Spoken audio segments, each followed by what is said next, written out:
So we're at war with Iran right now, and it's pretty contained for the moment, emphasis on the moment, but that's probably going to change tonight as U.S. air assets get involved over the Iranian battle space. I just want to make a video for you to send to anyone you know who's a veteran or currently in the military who's really banging the war drums.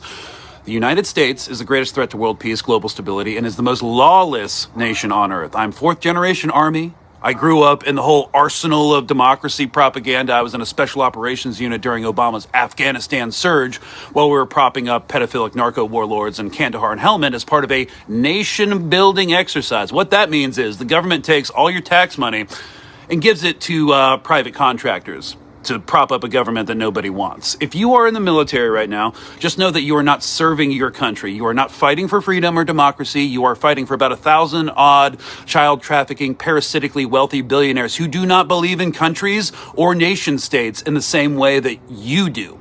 They believe they are above that peasant stuff. You think little Marco Rubio's in charge. You think dumbass Pete Hegseth is actually in charge of the Department of War. The person who's running the Department of War is the private equity billionaire deputy director Steve Feinberg, who has never served in the military, but who was the head of DynCorp International, a private military contractor until 2020. You are fighting to make rich men who view you with utter contempt even richer. It's 2026, y'all. It's time to grow up. Every imperial war we fight is a war on the global working class, of which you are a part. These billionaire MFers don't believe in international boundaries when having class consciousness, so why do you? What's happening right now will further immiserate your material conditions, and you have more in common with your average Iranian than you ever will with the pedos you're fighting for. Again, you are not fighting for America or a democracy.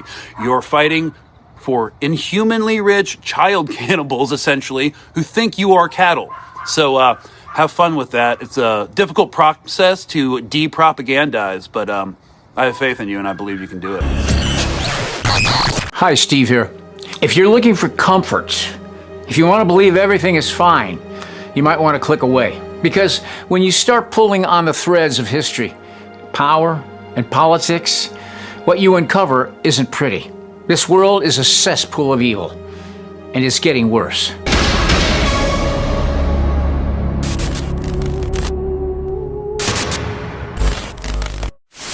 In 2007, retired four-star General Wesley Clark made a stunning revelation. Most people didn't hear about it. He claimed that shortly after 9/11, he was shown a memo at the Pentagon outlining a plan to take out 7 countries in 5 years: Iraq, Syria, Lebanon, Libya, Somalia, Sudan, and Iran. At the time, it sounded unbelievable.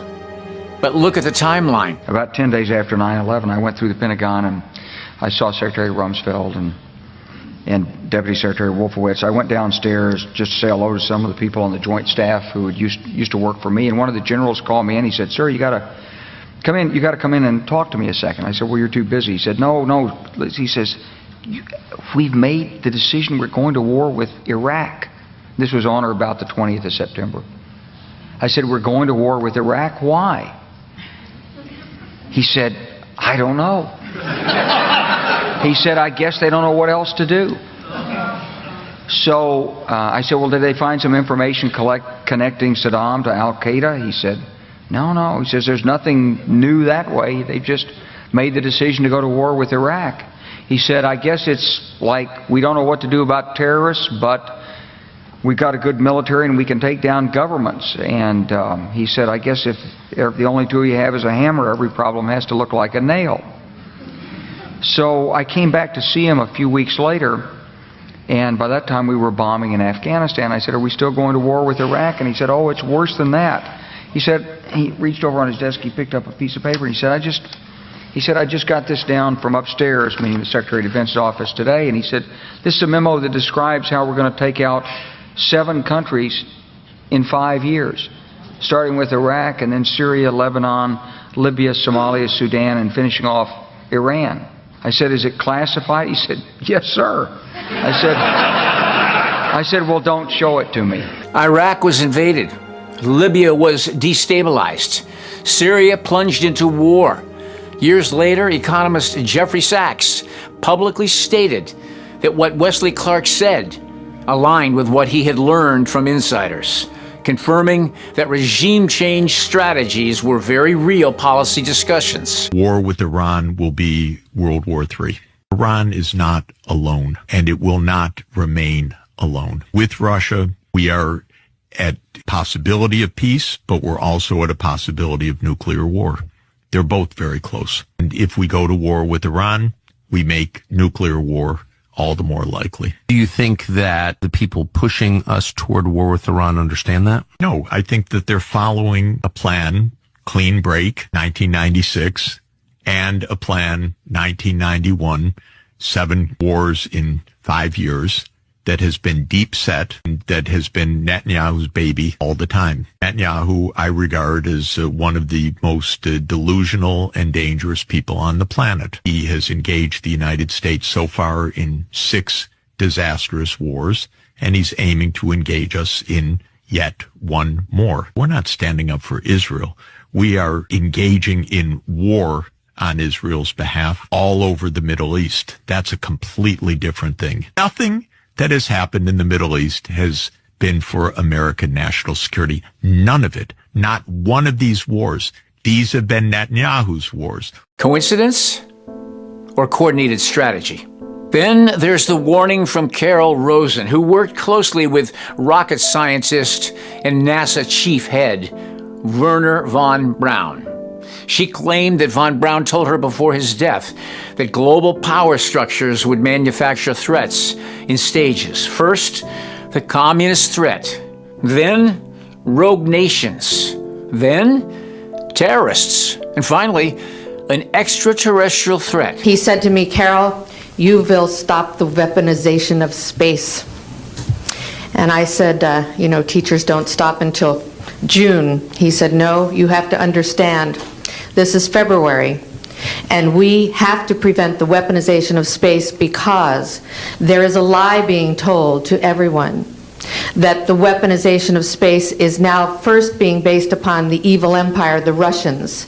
There are many enemies, he said, against whom we're going to build this space-based weapon system, the first of whom was the Russians, which was existing at that time.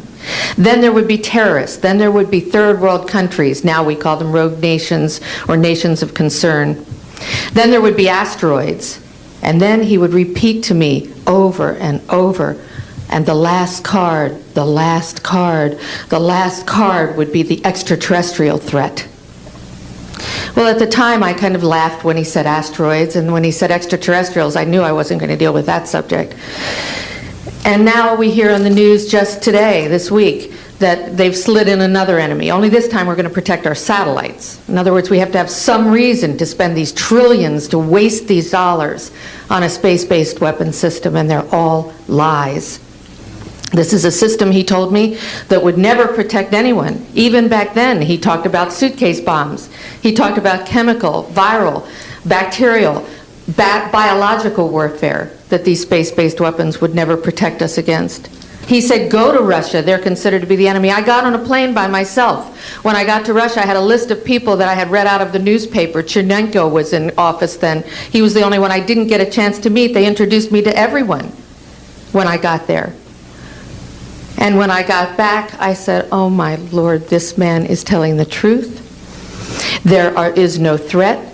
And I've been waiting until this day for 27 years, and I'm expecting the spin to happen, because he also explained to me that as a military strategist, as a person who worked on the MX missile, which I did later, he said, you will find that there is going to be a spin to find some enemy against whom we have to build space-based weapons. And now we should expect the spin, because he said part of the formula for the intelligence community is if they might have a weapon, then we have to consider that they do have these weapons. So now they do have these weapons, so now we have to build these weapon systems. And that's the formula, except that it's all based on a lie. And Osman, by the way, this is the CIA asset name. Then after that, we have a celestial object or a natural disaster. And the final card, an alien invasion.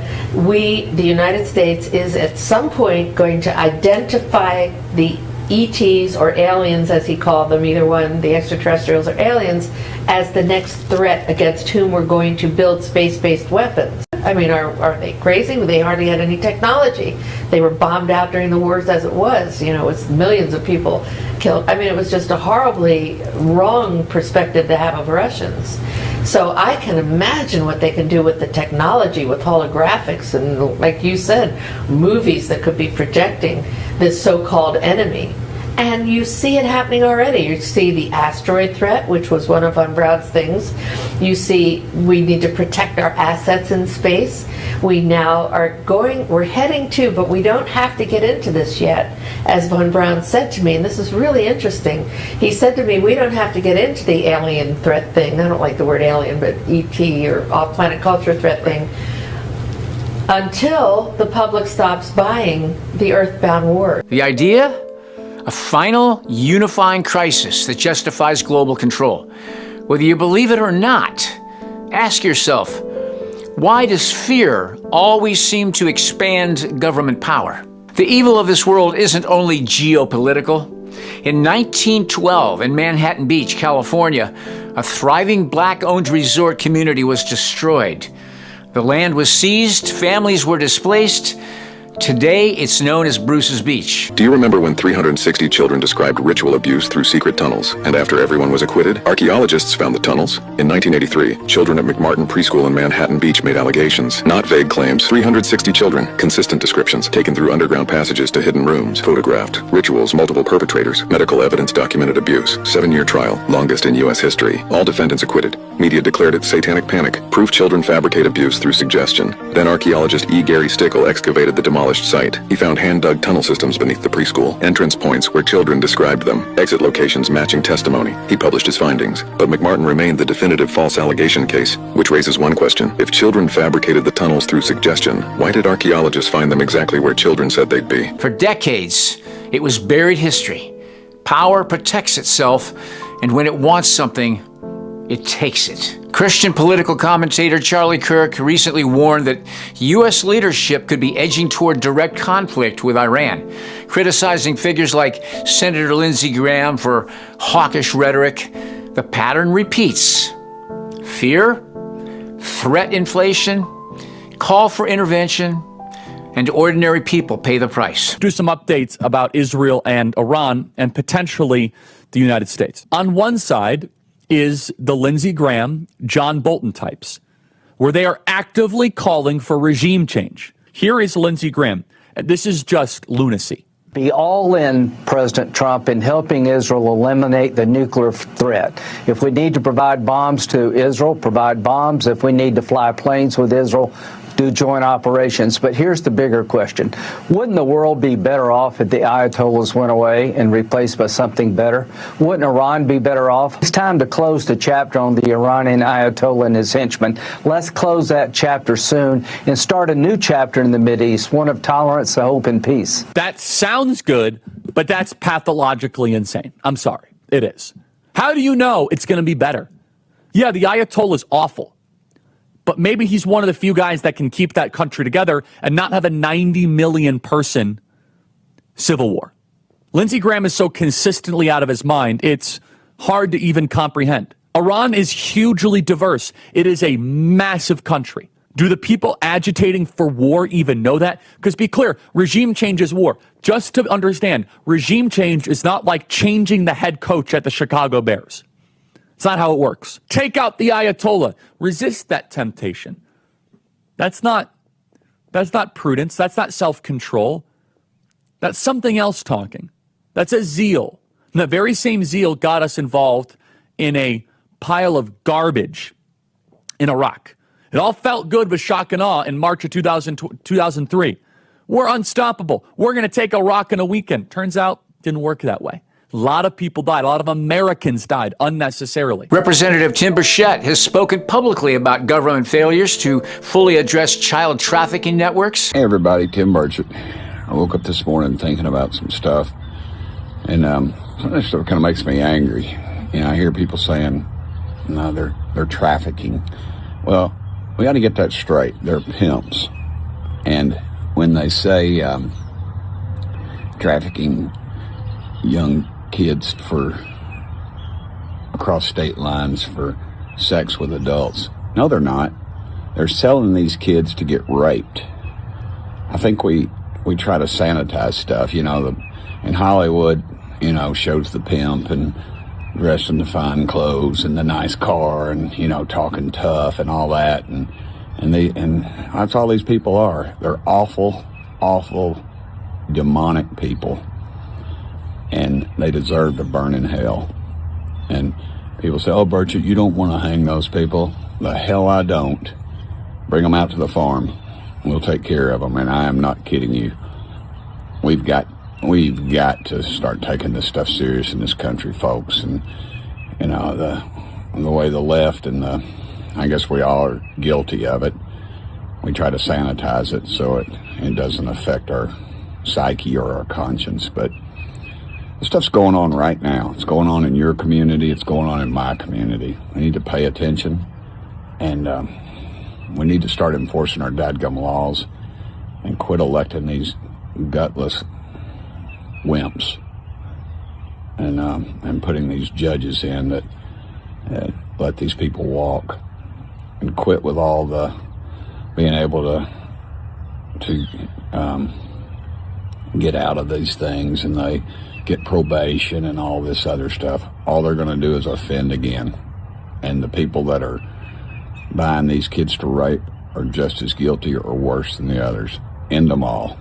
That's what we've got to do. There's nothing redeemable about these people. Anyway, folks, pray for our country. Pray for all those little kids out there that are lost in this horrible system. We lost over 300,000 during the Biden administration. Regardless of party lines, this issue exposes something disturbing. When institutions meant to protect the vulnerable fail to do what they were supposed to do, evil festers. In 1992, there was a New World Order warning by radio broadcaster Bill Cooper. He warned about what he described as a New World Order, centralized global control through financial systems, wars, and engineered crises. Milton William Bill Cooper served in naval intelligence before publishing Behold a Pale Horse in 1991, which describes the elite's plans for world government and the declaration of war against humanity. He made it his life's mission to expose the Illuminati and satanic forces behind world events. On his June 28, 2001 broadcast, he went on to predict 9/11, adding that the US government would attempt to use Osama bin Laden as a scapegoat. I'm telling you, be prepared for a major attack, but it won't be Osama bin Laden. It will be those behind the New World Order. Whatever is going to happen, they are going to blame on Osama bin Laden. Don't you even believe it? Less than 11 weeks later, his predictions would turn out to be fatally true.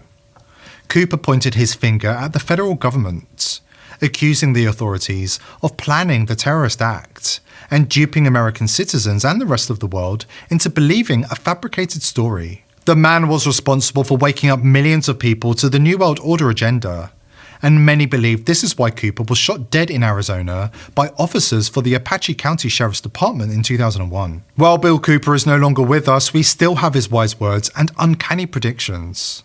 Back in 1992, he explained what he claimed was the true purpose for the creation of Israel in 1947. What role in the Middle East again does Israel play in this? Israel was created as the instrument to bring about the Battle of Armageddon and the fulfillment of prophecy, a war that will be so terrible, where nuclear weapons will be used, so that the American citizens and the other people in the world will get down on their knees and beg for no more war. And what is the answer to that? They're going to be told the only way we can guarantee no more war is if we destroy the sovereignty of nations and we come together as one humanity in a one world government. Cooper went on to say that the globalists behind the insidious plan to usher in a global government don't belong to any single tribe, ethnicity, or religion in particular, but are students of the mystery schools. Read the book of Revelations, whether you believe in the book or not, read it, because the men who are bringing this about are using it as their script. Okay, and the Jewish people were then being manipulated into believing it was for some other reason. That's correct. They've always been manipulated. And I get people who still come to me all the time and say, Bill, you're all wrong, it's the Jews. The Jews are subverting the world. Man, it's not the Jews, it's not the Catholics, it's not the blacks. It's these men who belong to the ancient mystery schools, who meet in secret and decide the fate of the world. And they belong to all different races and all different nationalities and all different religions to the public point of view. But in secret, it's a different story.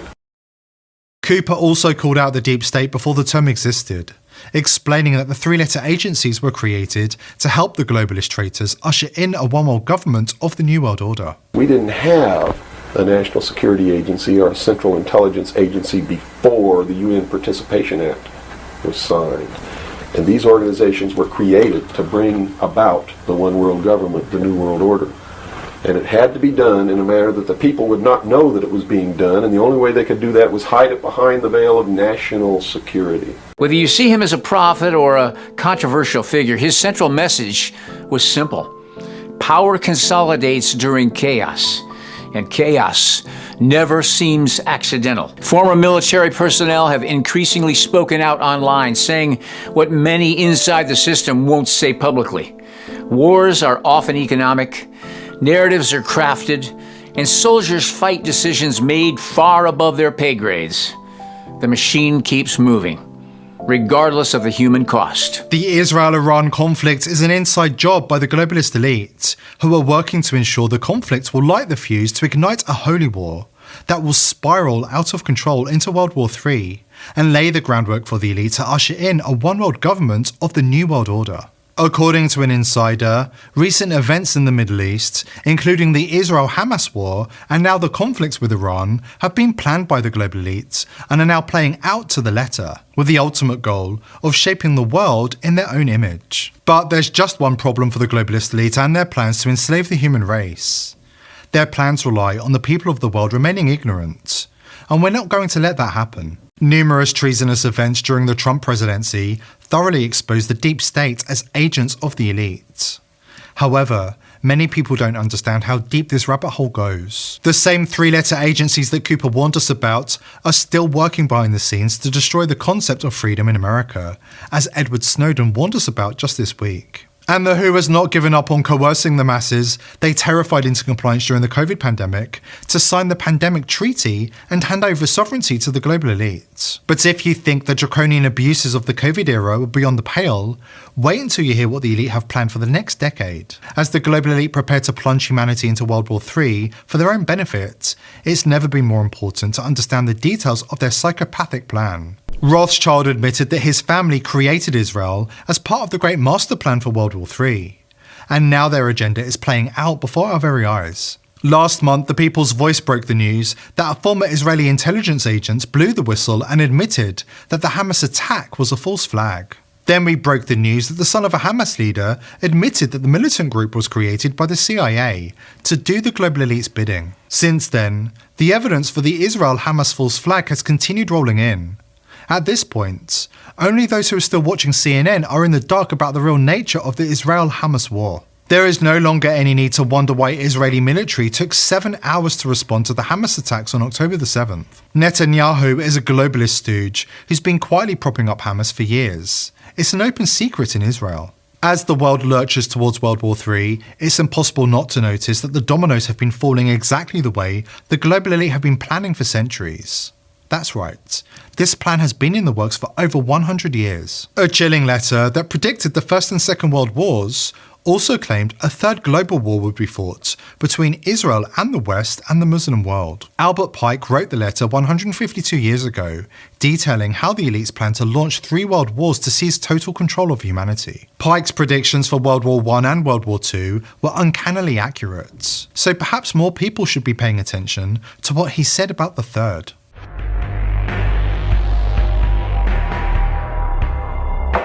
Here are the facts.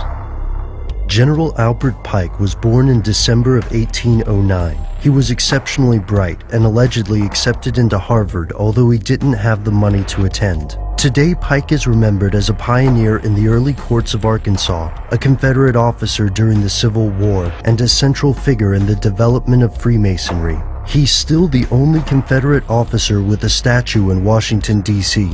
History is divided on Pike. He's been called a genius, a villain, and an occultist. But that's not all there is to this story. Some people believe Albert Pike was more than just a lawyer and a general. Much, much more. Here's where it gets crazy.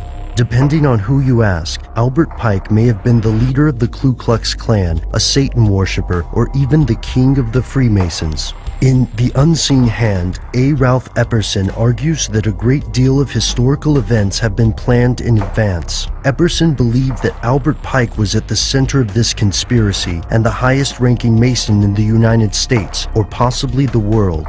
Pike is also accused of being a member of the Illuminati and a harbinger of a coming new world order. The stories about Pike's alleged occultism and villainy are both varied and, to a large degree, impossible to prove. For example, some claimed he had a magic bracelet that allowed him to commune with the devil. Others claimed that he helped found the Ku Klux Klan, or that President Andrew Johnson considered Pike his Masonic superior. Masonic databases deny the allegations about Pike and the Klan, but that hasn't stopped conspiracy theorists, especially anti-Masonic theorists, from making this claim. Anti-Masonists believe that Freemasons have destroyed most of the records proving Pike's involvement in sinister affairs. However, one claim takes attention over all the others. In 1871, Pike allegedly sent a letter to an Italian political activist named Giuseppe Mazzini, in which he describes a curious dream about 3 world wars. In this letter, Pike apparently outlines specific events leading up to World Wars I and II.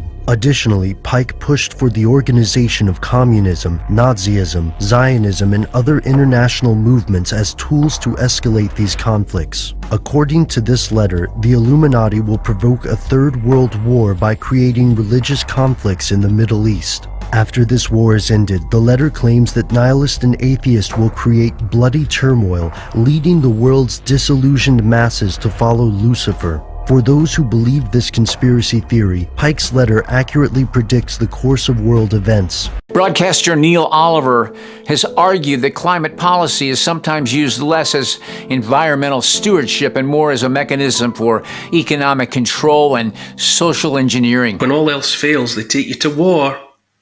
It's the last trick in the book, and it's a very effective one. So it'll be war. It already is war, but more of it. And also, an even more effective tool, the climate hoax. You know, in the name of the cause of saving the planet, the baddies will come for the food, they'll come for the cars, for the gas boilers, for air travel, and the land they seize from farmers will be festooned with wind turbines and smothered with solar panels, and those won't provide the cheap, accessible, reliable energy upon which civilization depends, and so we'll be looking, if they get their way, at a new dark age, a literally dark age with no lights. Those items, the turbines and the panels, are made using oil and gas and coal, so the hypocrisy is writ large, and their production demands the mining of rare earth metals and minerals, and therefore the destruction of habitats and ecosystems on a hitherto unprecedented scale, death to wildlife in the name of saving the planet, death to plants to save the planet, and mining for all of that stuff, all the lithium and the cobalt and the cadmium and the copper and the lead and everything else that they need. The mining, the level of mining has to increase by as much as 2,000%. 2,000%. I mean, they've shut the coal mines, right? Partly to save the planet, but they're opening up all the other mines. Open cast mining and the rest to get at all the stuff they need to make the batteries and make everything else. Gouging and raping Mother Earth with gay abandon. Child slaves. Let's not forget the child slaves that give their lives for the cobalt that is a critical element within electric batteries for cars and everything else. And when those turbines and solar panels come to the end of their lives, and the first round of them are already at the end of their lives or past the end of their lives, they can't be recycled. They're made of fancy plastic. And so they're buried in landfill sites, huge scale landfill sites. Just hide them, get them out of sight, cover them in soil. And there, the solar panels and whatever leak the lead and the cadmium and the other toxins, and they go into the soil, and then from the soil into the water supply. It's all a massive con. And it's not driven by anything green, but by pure greed that will benefit the very few and deny the very many. And to get there, they've spent years and fortunes brainwashing generations into thinking planet Earth's about to catch fire. Energy restrictions, carbon taxes, expanded regulatory powers. Is it about saving the planet or Earth, or managing populations? The question itself is controversial, but the pattern remains. Crisis, emergency powers, reduced freedoms. When you step back and look at the pieces, regime change wars, manufactured threats, erased history, trafficking scandals, economic consolidation, permanent emergencies, it feels less like random corruption and more like systemic rot. This world is a cesspool of evil, not because people are flawed, but because power without accountability always decays. The question is no longer, is something wrong? The question is, how much of it are we willing to see? And will we ever understand that the only hope for any man or woman or young person in this world is Jesus Christ, the Son of the living God?